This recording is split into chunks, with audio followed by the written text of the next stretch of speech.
بسم اللہ الرحمن الرحیم۔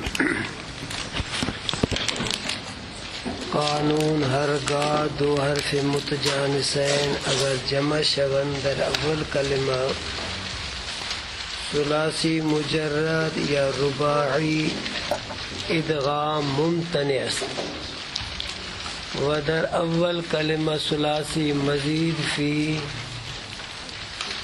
در ماضی جائز است مطلقاً سوائے مضارع چرا کہ در مضارع وقت جائز است کہ حاجت بحمز وصلی نیفتد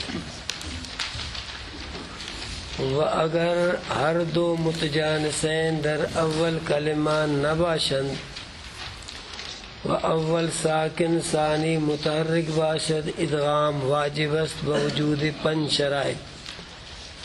اول این کہ متجانسین دو حمزہ در کلمہ غیر موضوع التضعیف نباشد چنانچہ کہ رأیون کی دراصل کہ رأون بود۔ دومی کہ اول متجانسین ہائے وقف نباشد چنانچہ اغر ہلالن الاخری۔ بھئی اس قانون کا نام ہے متجانسین کا، اس قانون کا نام ہے متجانسین کہتے ہیں ایک جنس کے دو حرف اکٹھے ہوں، ان کے درمیان کوئی اور حرف نہ ہو تو اس کو کہا جاتا ہے متجانسین۔ اس قانون کے لیے 2 حکم ہیں۔ پہلے حکم کے لیے 3 شرطیں اور دوسرے حکم کے لیے شرطوں کی 2 جماعتیں ہیں۔ پہلی جماعت کے لیے 7 شرطیں اور دوسری جماعت کے لیے 11 شرطیں ہیں۔ اس قانون کا نام ہے اس قانون کے لیے پہلے حکم کے لیے دوسرے حکم کے لیے جماعتیں ہیں۔ پہلا حکم یہ ہے کہ متجانسین کو آپس میں ادغام کر کے پڑھنا جائز ہے۔ پہلا حکم یہ ہے کہ متجانسین کو آپس میں ادغام کر کے پڑھنا جائز ہے۔ پہلی شرط یہ ہے کہ متجانسین کلمے کے ابتدا میں ہوں، 2 حرف ایک جنس کے کلمے کے شروع میں ہوں۔ اعتراضی مثال ما دا دا کہ 2 حرف ایک جنس کے ہیں لیکن کلمے کے شروع میں نہیں۔ دوسری شرط یہ ہے کہ ثلاثی مجرد یا رباعی میں نہ ہوں۔ دوسری شرط یہ ہے کہ یہ جو 2 حرف ہیں کلمے کے شروع میں یہ ثلاثی مجرد اور رباعی کے ابواب میں نہ ہوں۔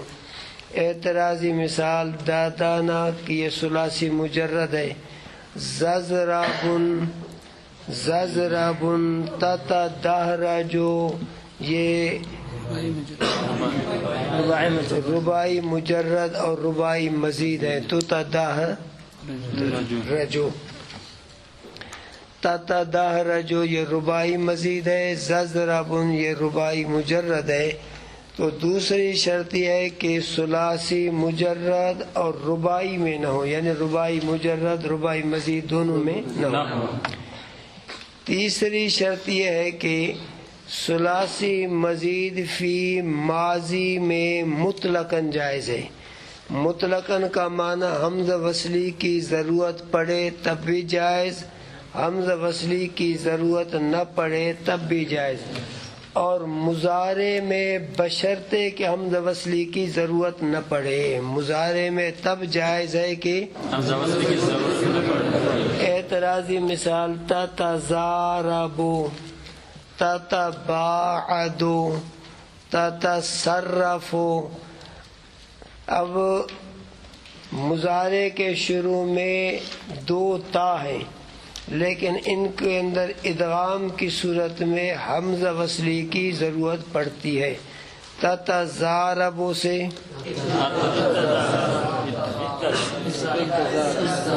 تتزاربو، تا کو تا کیا تو ہو گیا اتزاربو، اب حمز وصلی کی ضرورت پڑ رہی ہے۔ مضارع میں تب جائز ہے کہ حمز وصلی کی ضرورت نہ پڑے۔ خلاصہ اس کا یہ نکلا کہ ثلاثی مزید فی میں ادغام جائز ہے، ماضی میں مطلقاً، چاہے حمز وصلی کی ضرورت پڑے چاہے نہ پڑے، اور مضارع میں اس وقت ادغام جائز ہے جب حمز وصلی کی ضرورت نہ پڑے۔ اعتراضی مثال تتزاربو تتصرفو، اور اتفاقی مثال ماضی کی تتارک، اب تتارک ادغام کرو تا کو تا میں اتارک، اب حمز وصلی کی ضرورت پڑ رہی ہے اور ماضی کا صیغہ ہے، ادغام جائز۔ فتتارک، ادغام کی صورت میں حمز وصلی کی ضرورت نہیں پڑ رہی چونکہ فا موجود ہے، فتتارک سے فتارک۔ تو خلاصہ یہ نکلا کہ ثلاثی مزید فی کے شروع میں جب دو حرف ایک جنس کے ہوں ماضی میں ادغام کرنا جائز ہے، چاہے حمز وصلی کی ضرورت پڑے چاہے نہ پڑے۔ ضرورت پڑنے کی مثال تتارک سے اتارک، ضرورت نہ پڑنے کی مثال فتتارک سے، اور مضارع میں تب ادغام جائز ہے کہ جب حمز وصلی کی ضرورت نہ پڑے۔ اعتراضی مثال تتباعدو، اتفاقی مثال فتتباعدو۔ اب اس صورت میں ادغام کرو تو حمز وصلی کی ضرورت نہیں پڑ رہی، اب ادغام کرو تو بنے گا فتباعدو، فتتزاربو سے فتزاربو، فتتصرفو سے دوسرا حکم یہ ہے کہ متجانسین کو آپس میں ادغام کر کے پڑھنا واجب ہے۔ متجانسین کا آپس میں ادغام کر کے پڑھنا واجب ہے۔ پہلی شرط یہ ہے کہ متجانسین کلمے کے شروع میں نہ ہوں۔ اعتراضی مثال تتزاربو کہ یہ کلمے کے شروع میں ہے، تتارک یہ کلمے کے شروع میں ہے۔ دوسری شرط یہ ہے کہ پہلا ساکن اور ثانی متحرک ہو۔ متجانسین میں سے پہلا ساکن، اعتراضی مثال احمررنا، اعتراضی مثال اب احمررنا کے اندر پہلا متحرک تے ثانی ساکن ہے، ہم نے کہا پہلا ساکن ہو اور دوسرا متحرک ہو۔ باقی 5 شرطیں کتاب میں موجود ہیں۔ پہلی شرط یہ ہے کہ متجانسین دو حمزہ کلمہ غیر موضوع علی التضعیف میں نہ ہو۔ موضوع علی التضعیف سے مراد وہ کلمہ ہے جس کو واضح نے وضع کیا ہے ہمیشہ دگنے ہونے پر۔ اس سے مراد ہے تفعیل اور تفعل کا عین کلمہ، کہ تفعیل اور تفعل کے عین کلمہ کو واضح نے وضع کیا ہے کہ وہ ہمیشہ دگنا ہوتا ہے۔ صرفا وہ عین کلمہ دگنا ہے، بدارا عین کلمہ ہمیشہ دگنا ہے، قتالا دگنا ہے۔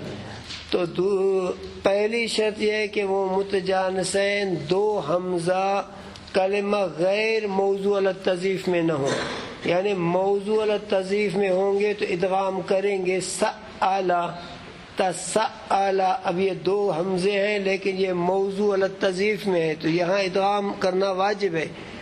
باقی دو حمزے ہوں لیکن کلمہ غیر موضوع علی التضعیف میں ہوں تو پھر ادغام جائز نہیں، جیسے کہ رأن، کہ رأن یہ دو حمزے ہیں لیکن یہ کلمہ غیر موضوع علی التضعیف میں ہے۔ اب بجائے ادغام کے یہاں تعلیل کر کے کہ رأن سے کہ رأیون کر کے پڑھنا واجب ہے۔ دوسری شرط یہ ہے کہ متجانسین میں پہلا جو ہے وہ ہا وقف کا نہ ہو، چونکہ ہائے وقف کا وہ چاہتا ہے انفصال کو، ہائے وقف وہ انفصال کو، اور ادغام اتصال کو۔ اعتراضی مثال اغرہ ہلال، اعتراضی مثال اغرہ ہلال۔ تیسری شرط یہ ہے کہ پہلا متجانسین مدہ جوازی قانون سے تبدیل شدہ نہ ہوا ہو، پہلا متجانسین مدہ جوازی قانون شدہ نہ ہوا۔ اعتراضی مثال ریا، اب یہ اصل میں تھا ریا، اب پہلا جو یا ہے متجانسین، پہلی جو یا ہے یہ متجانسین، یہ مدہ ہے لیکن جوازی قانون سے تبدیل ہے۔ یا یو وا، اصل میں تھا یو وا، اب یہ پہلا جو متجانسین واو ہے یہ مدہ ہے لیکن جوازی قانون سے تبدیل شدہ ہے، یعنی یہ واو حمزہ سے تبدیل شدہ ہے۔ ہم نے کہا پہلا جو متجانسین ہے وہ مدہ ہو لیکن جوازی قانون سے تبدیل شدہ نہ ہو۔ اتفاقی اس کی مثال مدعوون، اب مدعوون کے اندر متجانسین میں پہلا جو واو ہے یہ مدہ بھی ہے لیکن کسی سے تبدیل شدہ نہیں، اب مدعوون سے مدعوون کر کے پڑھنا واجب ہے۔ چوتھی شرط یہ ہے کہ وہ پہلا متجانسین مدہ کسی کلمے کے آخر میں نہ ہو، پہلا متجانسین مدہ کسی کلمے کے آخر میں۔ اعتراضی مثال فی یومن، اب یہاں پہلا متجانسین یا مدہ ہے لیکن یہ کلمے کے آخر میں ہے، چونکہ فی ایک الگ مستقل کلمہ ہے تو اب پہلا جو متجانسین ہے وہ مدہ ہے لیکن بولو تو صحیح، قالو وما لنا، اب قالو وما و، اب یہ قالو کا واو اور وما لنا کا واو یہ متجانسین ہیں، پہلا متجانسین مدہ ہے لیکن کلمے کے آخر میں ہے۔ پانچویں شرط یہ ہے کہ ادغام کرنے کی صورت میں ایک قیاسی وزن کا دوسرے قیاسی وزن کے ساتھ التباس بھی نہ پڑتا ہو۔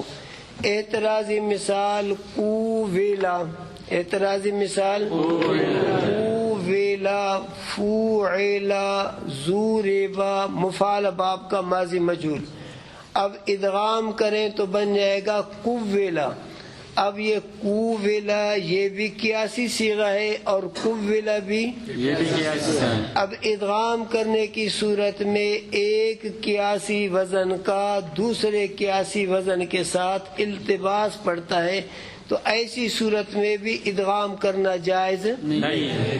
تو قویلا یہ تفاعل باب کا ماضی مجہول ہے، ادغام کریں تو بنے گا تو قویلا، تفعل کے ماضی مجہول کے ساتھ التباس پڑتا ہے۔ اب تو قویلا یہ بھی قیاسی وزن ہے اور تو قویلا یہ بھی قیاسی وزن ہے تو ادغام کرنے کی صورت میں ایک قیاسی وزن کا دوسرے قیاسی وزن کے ساتھ التباس کا بولو خطرہ بھی نہ ہو، پھر جائز ہے وگرنہ جائز نہیں۔ اتفاقی مثال ہے اضرب بعصاک، اب اس کو ادغام کرو، اذهب بزید، ادغام کرو اذهب بزید، عنا سے عنا، مننا سے منا۔ دوسری جماعت کے لیے پہلی شرط ہوئی ہے کہ متجانسین کلمے کے ابتدا میں نہ ہوں۔ اعتراضی مثال تترک، تتزارا با۔ دوسری شرط ہے کہ دونوں متحرک ہوں، متجانسین کے جو دو حرف ہیں ایک جنس کے وہ دونوں متحرک ہوں۔ اعتراضی مثال امتدد، اردد، اب اردد کے اندر دونوں متحرک نہیں بلکہ دوسرا ساکن ہے۔ باقی 9 شرطیں کتاب میں موجود ہیں۔ پہلی شرط یہ ہے کہ وہ متجانسین مدغم فی نہ ہو، یعنی پہلا جو متجانسین ہے وہ پہلے سے ادغام شدہ۔ اعتراضی مثال حبابا، اب یہ حبا یہ پہلے سے ہی کیا ہے؟ ادغام شدہ ہے۔ اگر ثانی با کو ثالث میں ادغام کریں تو پھر اصلی جو ادغام ہے وہ منفک ہو جائے گا، جدا ہو جائے گا، چونکہ حبا یہ پہلے سے ادغام ہے۔ اب اگر بائے ثانی کو بائے ثالث میں ادغام کریں تو اصل میں جو واضح نے پہلے تفعیل باب کے اندر عین کلمے کے لیے ادغام کو وضع کیا ہے، وہ ہے ادغام اصلی، تو پھر اس ادغام اصلی کو چھوڑنا پڑتا ہے، اس لیے اس صورت میں بھی ادغام کرنا جائز نہیں ہے، کیونکہ یہ پہلے سے ہی بائے اول بائے دوم کے اندر ادغام ہو چکا ہے، اس لیے بائے دوم کو بائے سوم کے اندر ادغام کرنا جائز نہیں ہے۔ دوسری شرط یہ کہ متجانسین میں سے کوئی زائد برائے الحاق نہ ہو۔ زائد برائے الحاق تو جانتے ہو کہ ایک صیغے کو، اب جل بابا بائے دوم کو زائد کیا گیا ہے دہرجہ کے ہم وزن کرنے کی خاطر، اب اگر ادغام کریں تو پھر الحاق کا جو مقصد ہے وہ فوت ہو جاتا ہے۔ تیسری شرط یہ ہے کہ متجانسین میں سے پہلا جو حرف ہے وہ تا باب افتعال کا نہ ہو، وہ تا باب، کیونکہ اگر تا باب افتعال کا ہے تو پھر اس صورت میں ادغام کرنا جائز ہے۔ اگر تا باب افتعال کا ہے تو اس صورت میں ادغام کرنا جائز ہے۔ اگر تا باب افتعال کا ہے تو بولو تو صحیح، ادغام کرنا جائز ہے۔ اس لیے تیسری شرط یہ ہے کہ پہلا جو متجانسین ہے وہ تا باب افتعال کا نہ ہو، جیسے اقتتلا، اعتراضی مثال اچھا، اب اقتتلا میں ادغام کرنا جائز ہے، واجب نہیں، اس کو ذرا سمجھو، چونکہ اس کے اندر جو تا ہے ایک تا، وہ پہلی جو تا ہے یہ تا ثانی جو کلمے کا جز ہے، تا ثانی جو کلمے کا جز ہے، یہ ہمیشہ اس کے ساتھ اکٹھے نہیں رہتا ہے۔ بھئی ایک تا تالا ایسے میں، اب دوسری تا جو ہے وہ ہے قاتلا بروزن فعلا، اب یہ تا باب افتعال کا دوسری تا کے ساتھ ادغام کرنا جائز ہے، کیونکہ تائے دوم وہ کلمے کا جز ہے، تائے دوم وہ کلمے کا کیا ہے؟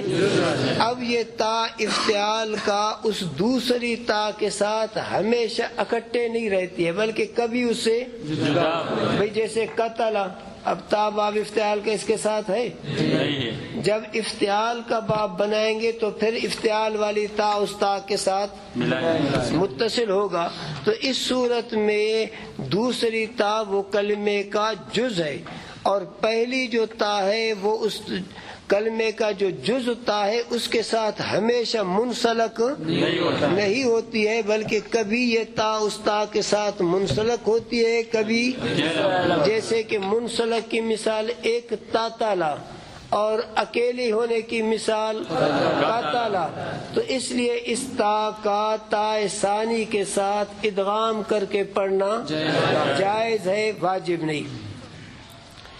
چوتھی شرط یہ ہے کہ وہ متجانسین دو واو باب افعلال کے نہ ہوں، باب افعلال کے دو واو نہ ہوں، کیونکہ جہاں پر ادغام اور تعلیل، جہاں ادغام اور تعلیل اکٹھے ہوں، جہاں ادغام اور تعلیل، تو تعلیل جو ہے وہ اصل ہے اور ادغام وہ فرع ہے، جہاں تک ممکن ہو اصل پر عمل کرنا تو اس صورت میں اصل پر کیا ہے عمل کریں گے، اصل کو ترجیح دیں گے۔ اب دو واو باب افعلال کے نہ ہوں، جیسے ارعا وا وا، ارعا، اب ادغام کریں تو بنے گا ارعوا، یہ ادغام کی صورت ہے. اور اگر دوسری تا کے اندر تعلیل کرو ارعوا و سے، یدا سے ارعوا یا کالبا سے، تو تعلیل کرنا یہ اصل ہے اور ادغام کرنا یہ اس کا فرع ہے. تو جہاں تک ممکن ہو اصل پر عمل کرنا تو پھر اصل کو ترجیح دی جاتی ہے. اس لیے کہتا ہے باب افعلال کے دو واو بھی نہ ہو ان کا ادغام کرنا بھی جائز نہیں ہے، چونکہ یہاں تعلیل جو اصل ہے وہ ممکن ہے تو اس لیے اصل کو ترجیح دیں گے. پانچویں شرط یہ ہے کہ ان متجانسین میں سے کوئی تعلیل کو بھی تقاضا نہ کرے. اعتراضی مثال کا وے وا، کہ اب واو دوم وہ تعلیل کو تقاضا کر کے کا وے یا او دو یہ والے کانوں سے، تو وجہ وہی ہے کہ جب تعلیل ممکن ہے تو پھر ادغام نہیں کریں گے، چونکہ تعلیل اصل ہے، ادغام اس کا فرع ہے. چھٹی شرط یہ ہے کہ متجانسین میں سے دوسرے حرف کی جو حرکت ہے وہ عارضی نہ ہو. اعتراضی مثال اردو دل قوما، اب دال دوم کی حرکت عارضی ہے. کون سے عارضی کی صورت ہے؟ بسبب التقاء ساکنین. ایسے میں ساتویں شرط یہ ہے کہ وہ متجانسین دو کلمے میں بھی نہ ہوں. اعتراضی مثال سالہ کا کم، اب سالہ کا یہ الگ کلمہ ہے اور کم مکہ نہ نی، اب مکہ نہ اور نی الگ کلمہ ہے، دو کلموں میں بھی نہ ہوں. اگر دو کلمے میں ہوں تو پھر دو صورتیں ادغام کی ہیں، دو صورتوں میں ادغام کرنا جائز. کہ اگر یہ متجانسین دو کلمے میں ہوں تو ایک شرط یہ ہے کہ ان کا ما قبل متحرک ہو، پھر ادغام کرنا جائز ہے. جیسے کہ لا تأمانو نا، اب لا تأمانو یہ نون الگ ہے اور نا الگ ہے. اب یہاں ادغام کرنا جائز ہے چونکہ ان کا ما قبل جو میم ہے بولو متحرک ہے، تو لا تأمنو نا کو لا تأمنا پڑھنا جائز ہے. مکہ نا نی، اب مکہ نا یہ الگ کلمہ ہے، نی الگ کلمہ، اس کا ماقبل جو کاف ہے وہ متحرک ہے. مک کانا نی او کانا نی، تو مکنی پڑھنا کیا ہے؟ جائز ہے. دوسری صورت یہ ہے کہ اگر دو کلمے میں ہے تو ماقبل ان کا لین غیر مدغم ہو، ماقبل جو ہے وہ لین ہو لیکن غیر مدغم. جیسے صوبا بشرن، اب صوبا یہ با الگ کلمہ ہے، بشرن کا با الگ ہے، لیکن ان سے پہلے واو جو ہے وہ لین ہے غیر مدغم ہے. اب یہاں ادغام کر کے صوب بشرن پڑھنا جائز ہے، صوب بشرن پڑھنا کیا ہے؟ جائز ہے. آٹھویں شرط یہ ہے کہ وہ متجانسین دو یا نہ ہوں، وہ متجانسین دو یا نہ ہوں. اعتراضی مثال حاجیہ، وہ متجانسین دو یا نہ ہوں. اعتراضی مثال اچھا ایسے میں متجانسین دو یا نہ ہوں، متجانسین دو یا نہ ہوں. اگر متجانسین دو یا ہوں تو پھر ان میں ادغام جائز ہے، پھر ان کے اندر ادغام کیا ہے؟ واجب نہیں بلکہ جائز ہے. ہاں دیکھیں گے اگر یا ثانی کی حرکت کسی عامل ناصب کی وجہ سے ہے، یا ثانی کی عامل ناصب کی وجہ سے ہے ایک صورت، تو اس صورت میں بھی ادغام بالکل جائز نہیں. جیسے کہ لن یحیی، پھر سمجھو. آٹھویں شرط یہ ہے کہ وہ متجانسین دو یا نہ ہوں. اگر دو یا ہیں تو اس میں ادغام جائز ہے، جیسے ہا یہ یا، اب ادغام کرنا اس میں واجب نہیں بلکہ کیا ہے؟ جائز ہے۔ اتنی بات آ گئی ذہن میں؟ اچھا، اگر دو یا تو ہیں لیکن ان میں سے دوسری یا کی جو حرکت ہے وہ کسی عامل کی وجہ سے ہے، پھر ادغام کرنا جائز بھی نہیں، واجب تو ویسے نہیں بلکہ جائز بھی نہیں ہے۔ جیسے لن یا، اب دوسری یا کی جو حرکت ہے وہ عامل ناصب کی وجہ سے ہے، تو یہاں ادغام کرنا ممتنع ہے ایک صورت۔ اگر دوسری یا جو ہے اس سے پہلے دوسری یا کے بعد اگر تائے تانیث کا ہے، دوسری یا کے بعد اگر پھر بھی ادغام کرنا جائز نہیں، جیسے محییاتن، محییاتن، اب یا ثانی کے بعد تائے تانیث کا ہے، اس صورت میں بھی ادغام کرنا بالکل جائز نہیں، ممتنع ہے۔ اگر یا ثانی کے بعد الف نون زائدتان ہو پھر بھی ادغام کرنا جائز نہیں، جیسے کہ رم یا یانے، محییانے، محییانے، رم یا یانے، اور یا ثانی کے بعد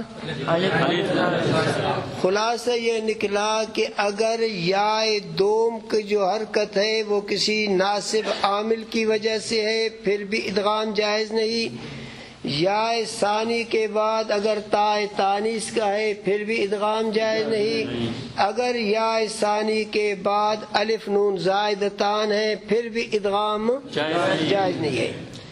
نامی شرط یہ ہے کہ وہ متجانسین اسم میں ان 5 وزنوں میں سے کسی وزن کے موافق نہ ہوں، جیسے کہ فاعلن، فاعلن، فاعلن، ان 5 وزنوں سے مراد ہے عین کلمہ ان کا متحرک ہے، اب ادغام کریں تو پھر عین کلمہ ساکن کے ساتھ التباس پڑ جاتا ہے، یہ مقصد ہے۔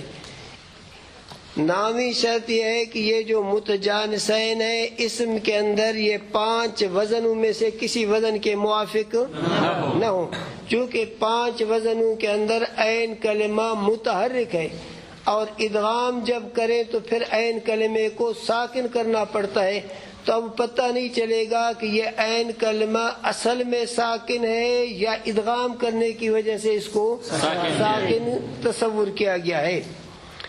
وہ 5 وزن یہ ہے فاعلن، جیسے سببن، اب سببن کے اندر ادغام کریں تو پتہ نہیں چلے گا کہ یہ اصل میں سببن تھا یا ادغام کرنے کی وجہ سے اس کو سببن بنایا گیا ہے۔ فعلن جیسے ریددن، فعلن جیسے ریددن، فعلن جیسے سورورن، فعلن جیسے عیلالن، اور فعلن جیسے دورارن، جیسے دورارن۔ اب اتفاقی مثال، اگر متجانسین دونوں متحرک ہیں اور ماقبل بھی متحرک ہے، متجانسین دونوں پہ متحرک ہے اور ماقبل بھی تو پہلے کو ساکن تصور کریں گے پھر ادغام کریں گے، مثلا مادہ، مادہ، اب دال اول کو ساکن تصور کریں پھر ادغام کریں مدہ، مادہ دن سے مدن۔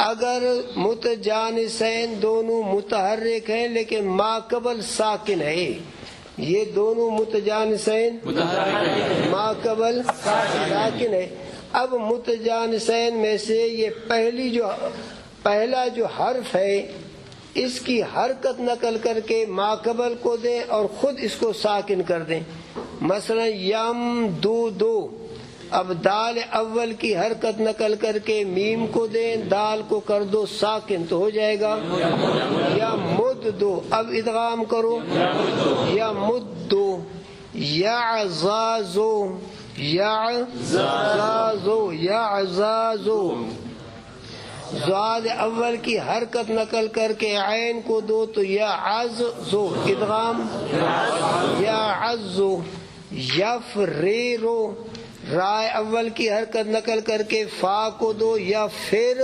رو ادغام کرو یا پھر رو اگر متجانسین کا ماقبل ساکن ہے لیکن مد ہے متجانسین کا ماقبل ساکن ہے تو اس صورت کے اندر نقل حرکت نہیں کریں گے بس صرف ادغام کریں گے مثلا حاججن حاججن اب یہ دونوں جیموں کا ماقبل الف مد ہے اب جیم اول کی حرکت نقل کر کے ماقبل کو دیں یوں نہیں کریں گے بلکہ یہ حاججن ادغام کر کے حاجن موددن مودن مویددن مویدن لین ہے تب بھی کیا ہے ادغام کریں گے مویدن اتنی بات آ گئی ذہن میں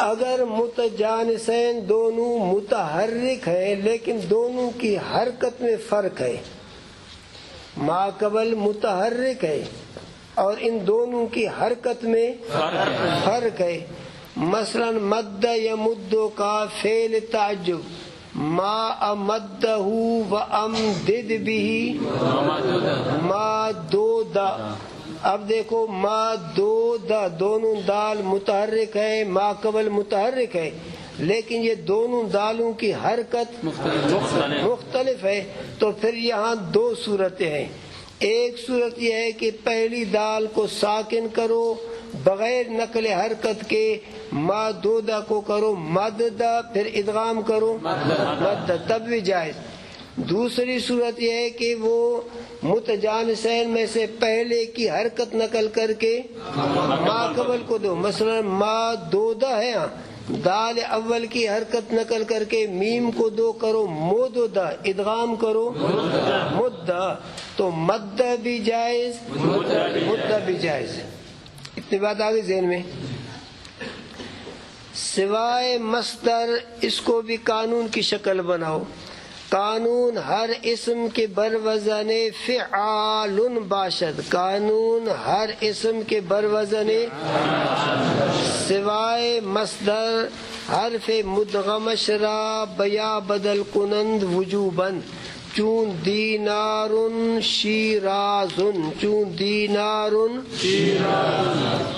قانون ہر اسم کے بروزن فعال باشد سوائے مصدر حرف مدغم شرا وجوباً چون دینار اس قانون کا نام ہے فعال کا اس قانون کا نام ہے دینار شیراز کا اس قانون کا نام ہے اس قانون کے لیے اس قانون کے لیے حکم یہ ہے کہ مدغم حرف کو جو حرف ادغام کیا گیا ہے اس کو یا سے تبدیل کر کے پڑھنا واجب ہے مدغم حرف کو یا سے تبدیل کر کے پڑھنا واجب ہے پہلی شرط یہ ہے کہ فعال کے وزن پر ہو صیغہ فعال کے وزن پر ہو اعتراضی مثال ہے غفار اعتراضی مثال کہ یہ فعال کے وزن پر ہے فعال کے وزن پر نہیں ہے دوسری شرط یہ ہے کہ مصدر کا صیغہ ہو دوسری شرط یہ مصدر کا صیغہ نہ ہو اس سوائے مصدر دوسری شرط یہ ہے کہ مصدر کا صیغہ اعتراضی مثال کذاب اب یہاں پہلی شرط موجود ہے کہ فعال کے وزن پر ہے لیکن دوسری شرط تھی کہ مصدر کا صیغہ نہ ہو یہ مصدر ہے تیسری شرط یہ ہے کہ اس کے آخر میں تائے تانیث کا نہ ہو تائے مربوطہ نہ ہو تائے مربوطہ وہ تا ہے جو وقف کی حالت میں ہا کر کے پڑھی جائے تیسری شرط یہ ہے کہ جو صیغہ فعال کے وزن پر ہے اس کے آخر میں تائے مربوطہ نہ ہو اعتراضی مثال ہے رمامتن، اعتراضی مثال اب رمامتن فعال کے وزن پر ہے، مصدر بھی نہیں لیکن اس کے آخر میں تا ہے، ہم نے کہا تا نہ ہوگا۔ اتفاقی مثال ہے دینارن، اتفاقی مثال یہ فعال کے وزن پر ہے، مصدر کا صیغہ بھی نہیں، اس کے آخر میں تا بھی نہیں۔ دینارن، شرازن، کراتن، دماسن، یہ سب فعال کے وزن پر ہیں، مصدر بھی نہیں ہیں اور آخر میں تا بھی نہیں۔ اب جو پہلا حرف دوسرے میں ادغام کیا گیا ہے اس حرف اول کو یا سے تبدیل کر کے پڑھنا واجب۔ مثلا دینارن اصل میں تھا دین نارن، اب نون اول کو یا سے تبدیل کر کے دینارن۔ دماسن اصل میں تھا دماسن، میم اول کو یا سے تبدیل کر کے دیماسن۔ شرازن اصل میں تھا شرازن، شرازن، رائے اول کو یا سے تبدیل کر کے شیرازن۔ ایسے میں کراتن اصل میں تھا کراتن، رائے اول کو یا سے تبدیل کر کے۔ باب اول مضاف بر وزن فعل یفعل چون الفر والفرار، فر یفر، اب یفر یہ را مشدد ہے کہ نہیں، تو جہد میں لم یحمر والا قانون جاری کرو گے۔ فر یفر فرن و فرارن فہو فارن، وفر یفر فرن و فرارن فذاک مفرور۔ لم یفر لم یفر لم یفر لم یفر لم یفر لم یفر لا یفر